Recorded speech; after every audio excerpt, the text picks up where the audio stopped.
بسم الله الحمد لله والصلاة والسلام على رسول الله. السلام عليكم ورحمة الله وبركاته. سيدا أو أستاذ فقي أشياء حقيقة مدشة بريها نضمبا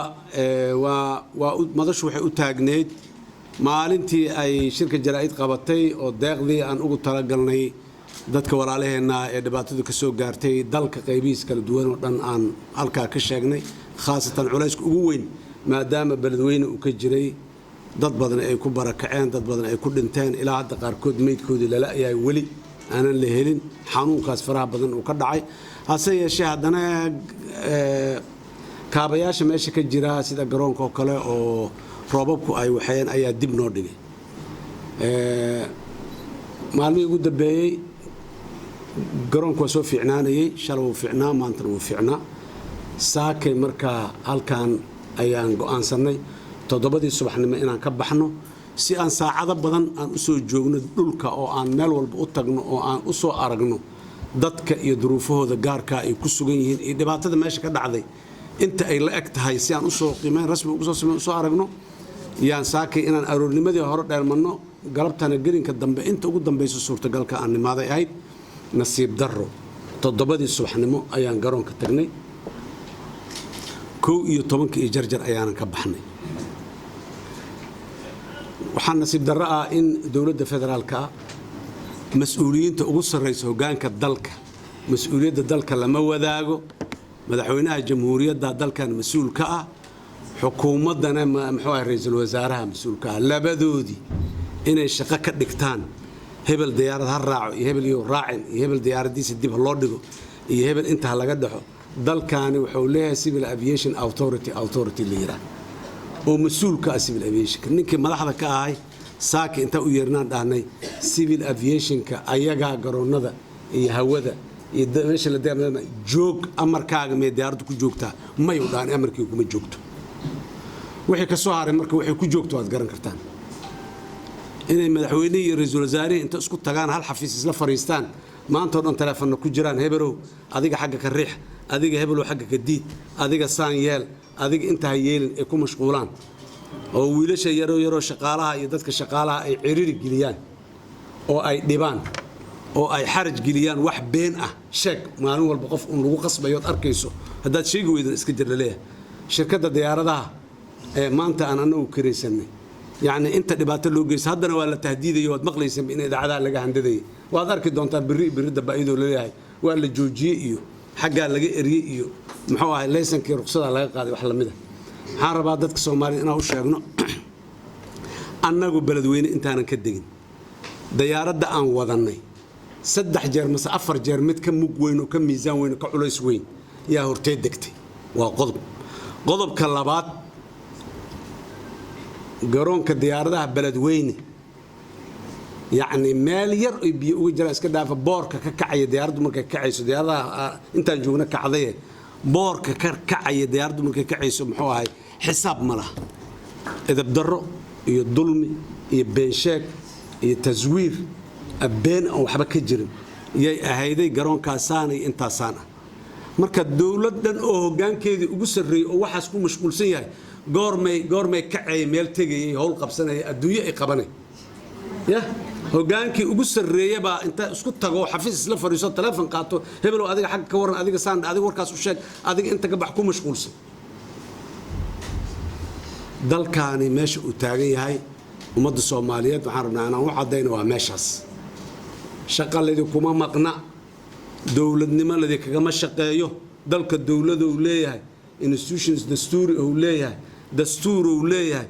madax mas'uuliyad loo dhiibo dalku aamineenay leeyihiin oo u dhaaratay mas'uuliyadda laakiin shaqada ay haayaan waa taas waxa waaweyn ee dalkan yaal oo argixisada la dirir ah oo maxaan ku raadnaa nabadiidka dalkan in laga xoreeyo ah oo doorashooyinka dalkan in la cayimo ah oo dastuurka dalkan ay qabyada muddada dheer lagu mashquulo laga shaqeeyo ah oo ummadda Soomaaliyeed ee biyaha dhax fadhiya qaarkood ku dhamaadeen qaarkood maxaan ku raadahay ilaa hadda meedadkoodii waa la leeyahay maanta warbixintana loogu bixinayay ay mas'uuliyiin u yihiin oo ay u joogaan hawshaas dadkay u taal maanta oo dhan inta meel isla fadhiisa telefoon ku mashquulsan muxuu ahaay saas yeelin iyo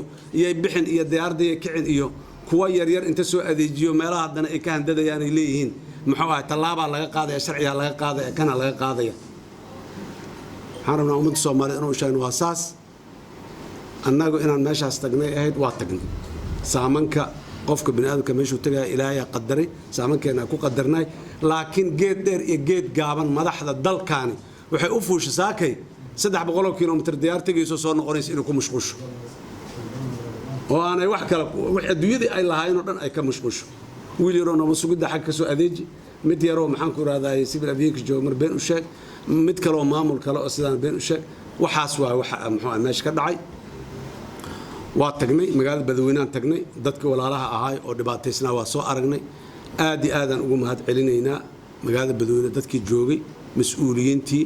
dhaqankii ugaasiyadii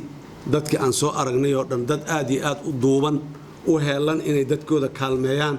weli dhex taagan dhex cararayo oo maxaan ku iraahdaa madax iyo mas'uuliyiin ba haday leeyihiin maamulka Hirshabeelle ha ahaado guud ahaan ama maamulka maxaan ku iraahdaa ha ahaado gobolka Hiiraan ha ahaado ama dhaqanka ha ahaado ama maxaan ku dhalinyarada iyo xildhibaanada ha ahaadeeno ama kuwa federaalka ka socday ama kuwa Hirshabeelle intaba waa la wada taagnaay sidii dadka walaalaha ah ee dhibaatadu ay gaartay loo garab istaagi lahaa laakiin nasiib darradaas kalena dhinaca kale ayay ka taagan tahay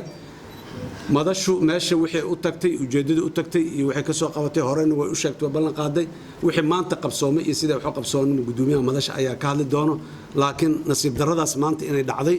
dadka Soomaaliyeedna ay mar walba ay taxadir qabaan dadkii mas'uuliyadda ugu sareeyay waxaas waa wax ay ka shaqeynayaan ku mashquulsan yihiin kan ka hadalsi iyo kan ka waraysi iyo war maxuu ahay barihii roobku ka da'ay garoonka oo dhiiqadu ay ka jirtay assessmentiga laga soo sameeyay in meelaha lagu wareejiyo leeyahay maanta waa sidaan maanta waa saan wax biyo ku jiraan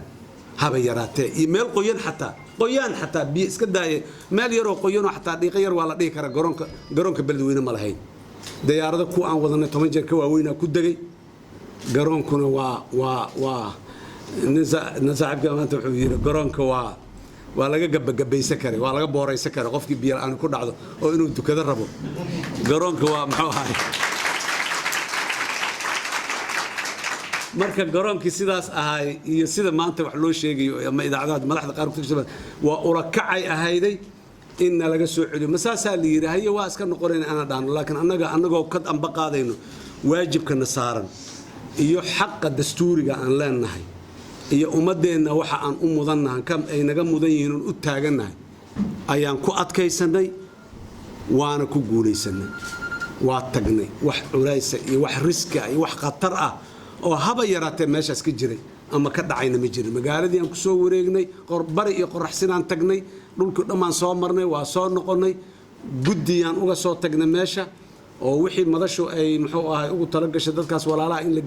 gaarsiiyo dad mas'uuliyiin oo nadiif ah dad Soomaaliyeed oo dhibaataysan in la gaarsiiyo marka hawshaasi alxamdulillah ilaahay baa mahad leh waa guuleysatay dadka reer Badweyne maamulka maxaan ku raadayay Hirshabeelle ee Badweyne joogay iyo maamulka gobolka intaba iyo ciidamada AMISOM meesha joogay intaba waa uga mahad celinaynaa sidii wanaagsanayd ee aan noo soo dhaweeyay ee nolol shaqeeyay muddadii koobneed aan meesha joognay dadkaas walaalaha wali gurmaday u baahan yihiin hadda biyi way si yaraanayaan laakiin de guriye ma jiraan nadaafadi ma jirto isbitaalka waa tagnay waa soo aragnay aad iyo aad u dayacan yahay oo biyihiiba wali raadkoodii ku yaala maxaan ku iraahday magaalada ceelashii iyo maxaan ku iraahday mas'uuliyii iyo guriyihii yaryaraha dhan waa baaba'een dadku hadday gargaar hor u baahan yihiin meeshii waa loo gurmaday dad badan oo Soomaaliyeed iyo kaalmo badan oo meelo kala duwan oo Soomaaliya ka timid meesha tiilay laakiin dadku wali gargaar u baahan yihiin dadka Soomaaliyeed dal iyo dibad meel kasta oo joogaan waxaan rabaa inaan ugu baaqno meesha wali baahida way ka jirtaa baahida hore baahi ka duwanaa ka jirto nooc kale ah ka jirto laakiin dadkaasi wali kaalmay mudan yihiin intii annaga mas'uuliyadana saartay ee kaalmada noogu dhiibtay walaalihiina waa u mahad celinaynaa dal iyo dibadba joogay ee gurmadkaas nagala qayb galay madashana muxuu ahaay ku aaminay in maxaan ku raad dadkaas gargaarkood madashuna ilaahay idinkiis way gaarsiisay wayna gaarsiinaysaa hadii alla yiraahdo aad iyo aad u mahadsantihiin wassalaamu calaykum